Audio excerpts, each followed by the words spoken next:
Today I'm going to show you how to make this fun fold card. It's kind of like a little accordion, and I've got some butterflies sticking up on wire, and then I've got an easel back on the back that makes it stand up. So how fun is that?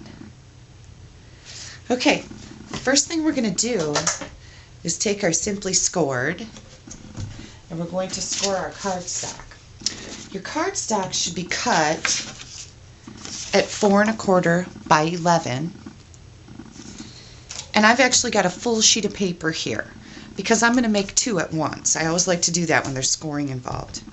So first thing we're going to do is we're going to score at 5 1/2, and I'm using the smaller end of my stylus. We use that on cardstock. Whoops. There we go. And then 7 1/4, 8 3/4. Oops, I went off track again. Keep that in your little track. And 9 3/4. And don't worry, all these dimensions will be at the end of the video for you. Okay. Then I'm going to take my paper cutter and come in and cut at 4 1/4. I love Stampin' Up's new paper cutter. It's fabulous. Okay, so this is going to be the base of our card, and now I need to make the little easel back.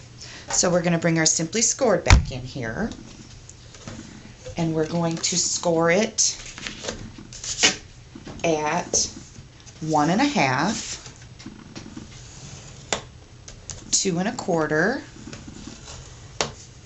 3, and 4 1/2. And again, I'll have these dimensions all at the end of the video for you. Put my stylus back. Okay, then we're going to want to get some good creases on these. So I've got my bone folder, and we are going to, I'll show you this in just a second as soon as I get it bent. Here's our little piece. So we're going to go just like this.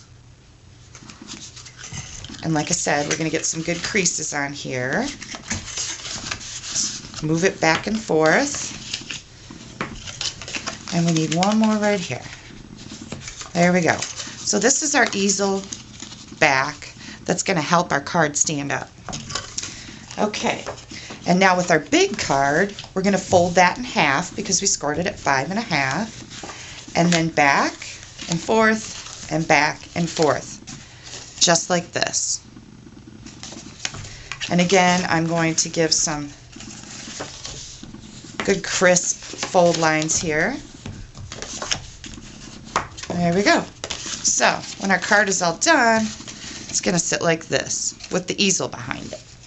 Okay, the next thing I did was I took my Whisper White cardstock and I stamped my images, and these are from the Madison Avenue stamp set. I've just got a photocopy of my sticker page here. This is a free item with Celebration. And this is just a little template that I'm using that actually goes behind my Happy Birthday framelit. So I'm just going to use that to see about where I want to stamp my flowers. So I'm going to put one right here, one right here, and then we're going to bring this back in, and I want one here and one here. Okay, I'm going to clean my stamp off. I've just got one of our scrubber pads here, and I'm going to bring in my Tangerine Tango, and I'm going to stamp two more flower images, one about right there and one here. Okay, next thing I'm going to do is use the tiny little image with Pool Party ink to stamp inside my flowers. Now, if you're really anal, you could get out your Stamp-A-Majig and you could make these perfect. But I think that this is a pretty easy stamp to stamp with. I don't have any trouble here. So I'm just stamping it right in the center. Okay, next I'm going to bring in a scrap and stamp my happy birthday greeting. And you'll see at the end of this video where this greeting comes from. It comes from the set, I can't remember the name, but it's kind of like a circus set. So we've got that. And then I'm going to bring in the framelit. This comes from Apothecary Accents. And you notice I've got a little piece of tape on there. This is painter's tape, and it's a little less sticky. So I use that to hold my framelit in place. So we're going to run that through the Big Shot. And through the magic of television, I've already done that. And then I took a piece of Tangerine Tango and cut it to frame the back of my framelit.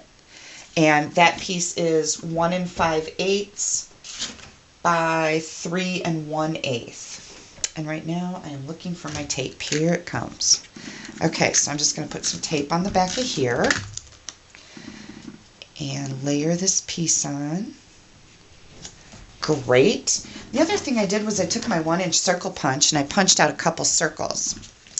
And I did that so I can also frame the back of my framelit. Lots of framelit stuff going on here. Put a little tape on there. Did I put tape? Yep, I did. Okay, so here comes another one. And how cute is that? It's perfect. 1-inch circle punch will frame that perfectly. Okay, so we're going to adhere this to our card front,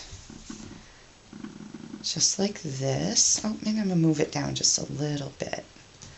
There we go. Voila! Very simple, easy. Okay, so there's our card front. This goes onto our card right here. Let's get that stuck on here.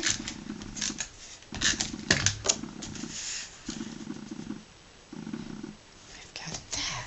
Yay! Okay, so there we go. So far, so good.